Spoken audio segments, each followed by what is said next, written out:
ముఖ్యమైన హామీలంటూ 2014లో ఇదే చంద్రబాబు సంతకం పెట్టి ఒకవైపున ఆయన ఫోటో, ఒకవైపున మోడీ గారి ఫోటో, మరోవైపున దత్తపుత్రుడి ఫోటోతో ప్రతి ఇంటికి కూడా పంపించారు. ఇదే చంద్రబాబు, ఇదే దత్తపుత్రుడు, ఇదే మోడీ గారి ఫోటో, వీళ్ళు ముగ్గురు కలిసి చంద్రబాబు నాయుడు గారి సంతకం పెట్టి ఈ పాంఫ్లెట్ను 2014 ఎన్నికలకు ముందు పంపించారు. నేను అడుగుతా ఉన్నాను, ఇందులో కనీసం ఏ ఒక్క హామీ అయినా మీరు నెరవేర్చారా అని అడుగుతా ఉన్నాను మీ అందరినీ కూడా. ప్రత్యేక హోదా ఇచ్చారా అని అడుగుతా ఉన్నాను నేను మిమ్మల్ని అందరినీ కూడా. ప్రత్యేక హోదా ఇవ్వలేదు, ఏ ఒక్క హామీని నెరవేర్చలేదు. ఇవ్వకపోగా మళ్ళీ ఇదే ముగ్గురు కలిసి మళ్ళీ మోసం చేసేందుకు ఈరోజు సూపర్ 6 అట, ఈరోజు సూపర్ 7 అట, కొత్త కొత్త మోసాలతో, కొత్త కొత్త పదాలతో మళ్ళీ రంగురంగుల మేనిఫెస్టో తీసుకొచ్చేందుకు వీళ్ళు ముగ్గురు కూడా అడుగులు వేస్తా ఉన్నారు. ప్రతి ఇంటికి కేజీ బంగారం ఇస్తాము అని చెప్తా ఉన్నారు. ఈ ముగ్గురు కలిసి ఈసారి సూపర్ 6 అట, సూపర్ 7 అట, ప్రతి ఇంటికి కేజీ బంగారం అట, ప్రతి ఇంటికి బెంచ్ కారు కొనిస్తారట. ఆలోచన చేయమని అడుగుతా ఉన్నా. రాజకీయాలలో ఉన్నప్పుడు నాయకుడు అనేవాడు ఎలా ఉండాలి అని అంటే, ప్రతి కార్యకర్త కూడా అదిగో మా నాయకుడు, తానే మా నాయకుడు అని కాలర్ ఎగరేసుకొని అదిగో మా నాయకుడు అని చెప్పే విధంగా నాయకుడు ఉండాలి. విలువలు ఉండాలి, విశ్వసనీయత అన్న పదానికి అర్థం ఉండాలి. కానీ ఈరోజు మోసం చేయడానికి, కుర్చీ ఎక్కడానికి, ఏ గడ్డైనా సరే తినడానికి సిద్ధం అని అంటా ఉన్న ఇలాంటి అధ్వానమైన పాలకులు ఈ రాష్ట్రానికి కావాలా అన్నది ప్రతి ఒక్కరూ కూడా ఆలోచన చేయమని చెప్పి నేను కోరుతా ఉన్నాను. ప్రతి ఒక్కరూ కూడా దీని గురించి లోతైన చర్చ చేయమని చెప్పి కోరుతా ఉన్నా. ఆలోచన చేయమని అడుగుతా ఉన్నా. బాబు చరిత్ర చూస్తే ఏముంది గర్వకారణం? బాబు పార్టీ కార్యకర్తలు చెప్పుకునేందుకు ఏమున్నది గర్వకారణం? బాబు కూటమి చరిత్ర చూస్తే ఏమున్నది గర్వకారణము?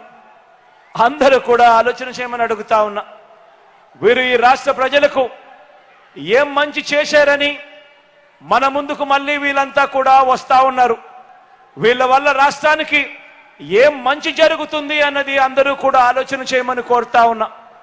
అదే రాష్ట్రం, అదే బడ్జెట్.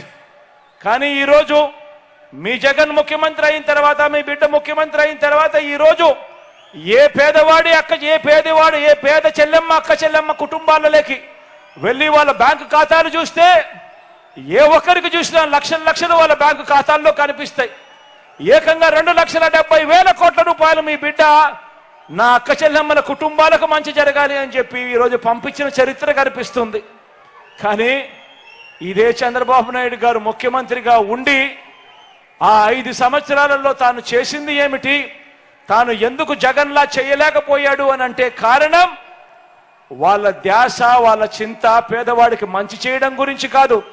వాళ్ళ ధ్యాస, వాళ్ళ చింత దోచుకోవడము, దోచుకున్నది పంచుకోవడం తప్ప వాళ్ళ ధ్యాస, చింత లేదు అన్నది ప్రతి ఒక్కరూ కూడా ఆలోచన చేయమని అడుగుతా ఉన్నా.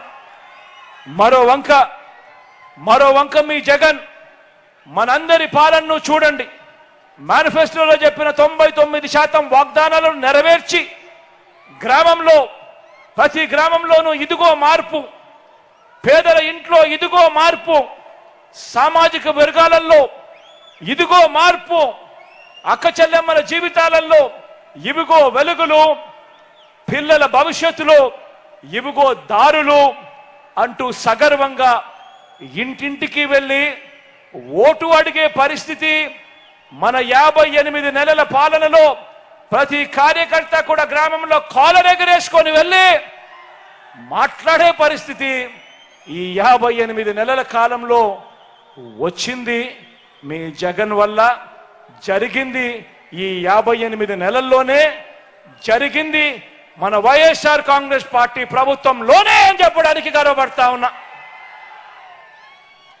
మంచి చేసిన మీ జగన్ మీ అందరినీ దేవుడిని నమ్ముకొని ఎన్నికల బరిలో ఉంటే చెడు చేసిన బాబు పొత్తుల్ని, మోసాలని, అబద్ధాలని, కుట్రల్ని నమ్ముకొని ఈరోజు చంద్రబాబు నాయుడు గారు రాజకీయాలు చేస్తా ఉన్నారు.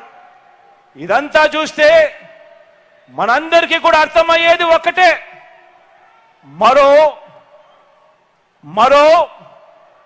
ధర్మ అధర్మ యుద్ధానికి రెడీ కావాల్సిన టైం వచ్చింది. మరో ధర్మ అధర్మ యుద్ధానికి రెడీ కావాల్సిన టైం వచ్చింది. ఈ యుద్ధంలో ధర్మం వైపున మీరు నిలబడడానికి, యుద్ధం చేయడానికి మీరంతా కూడా సిద్ధమేనా అని అడుగుతా ఉన్నాను. జెండాలు జతకట్టిన వారికి, జనం గుండెల్లో గుడి కట్టిన మనకు మధ్య జరగబోయే ఎన్నికల్లో ఎవరు ఏం చేశారో ఇంటింటికి వెళ్ళి చెప్పడానికి, ఇంటింటికి వెళ్ళి అర్థమయ్యేలా చెప్పడానికి, ఓటు అడిగేందుకు మీరంతా కూడా సిద్ధమేనా అని అడుగుతా ఉన్నాను.